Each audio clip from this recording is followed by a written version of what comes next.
PM Modi ने आज मन की बात कार्यक्रम में पहलगाम में हुई घटना का जिक्र करते हुए ये कहा कि इस घटना को अंजाम देने वालों को कठोर कार्रवाई का सामना करना पड़ेगा।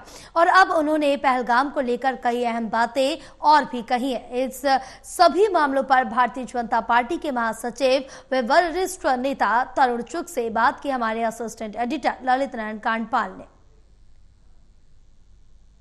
पहलगाम में हुए हमले के बाद प्रधानमंत्री नरेंद्र मोदी ने आज मन की बात की है और मन की बात में प्रधानमंत्री नरेंद्र मोदी ने साफ तौर पर कहा है कि इस देश की जो ताकत है वो इस देश के 140 करोड़ लोगों की एकजुटता है। मेरे साथ इस पूरे मामले पर बात करने के लिए मौजूद हैं भारतीय जनता पार्टी के वरिष्ठ नेता तरुण चुग। सर, प्रधानमंत्री नरेंद्र मोदी ने पहलगाम को लेकर जो बात कही है उसे लेकर क्या कही? प्रधानमंत्री नरेंद्र मोदी जी के नेतृत्व में पूरा भारत एकजुट है। आतंकवाद के खिलाफ इस युद्ध में देश की एकता, 140 करोड़ भारतीयों की एकजुटता हमारी सबसे बड़ी ताकत है और यही एकता, अखंडता आतंकवाद के खिलाफ हमारी निर्णायक लड़ाई का आधार बनेगी। और कायरतापूर्ण कृत्य करने वाले, जम्मू कश्मीर को तबाह करने की साजिश रचने वाले कातिल बख्शे नहीं जाएंगे।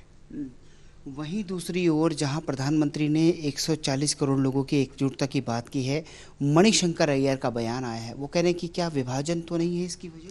पाकिस्तानी आतंकवादियों के द्वारा निहत्थे, निर्दोष, निर्मम हत्या का मरने वालों की चिताएं अभी ठंडी नहीं हुई, परिजनों की आंखों के आंसू नहीं सूखे, पूरे देश में आक्रोश है।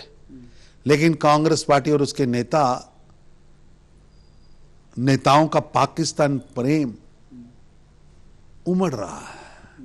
ये तुष्टीकरण की परिकाष्ठा है। विभाजन भारत के इतिहास की एक सबसे बड़ी विभीषिका थी, है और रहेगी।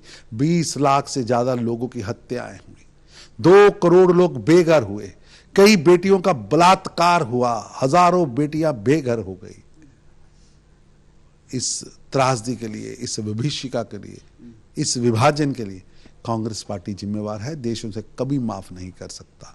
और मणिशंकर अय्यर की भाषा पहलगाम के हमलों के पीड़ितों के गांव पर नमक छिनकने जैसा।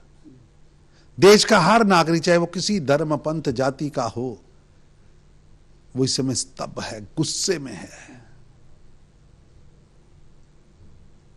पर यह बयान उनके मन को दुखाने वाला है।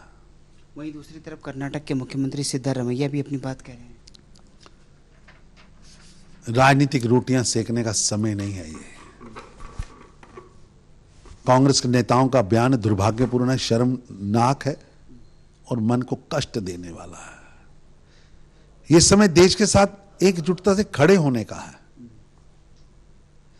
सिद्धारमैया का बयान देश की सुरक्षा एजेंसियां, देश के नागरिकों का मनोबल को ठेस पहुंचाने वाला बयान है। ये वही भाषा है जो पाकिस्तान मीडिया बोल रहा है, ये वही भाषा है जो आईएसआई की पटकथा लिखी हुई मीडिया बोल रहा है, और उसी भाषा का आप प्रयोग कर रहे हैं। दुर्भाग्यपूर्ण। तो कुल मिलाकर के प्रधानमंत्री नरेंद्र मोदी ने 140 करोड़ लोगों की एकजुटता की जो बात कही है उस पर पूरा देश कायम है और आगे भी रहेगा। कैमरा पर्सन विद्या दरबारी के साथ ललित नारायण कांडपाल, टोटल न्यूज़, दिल्ली।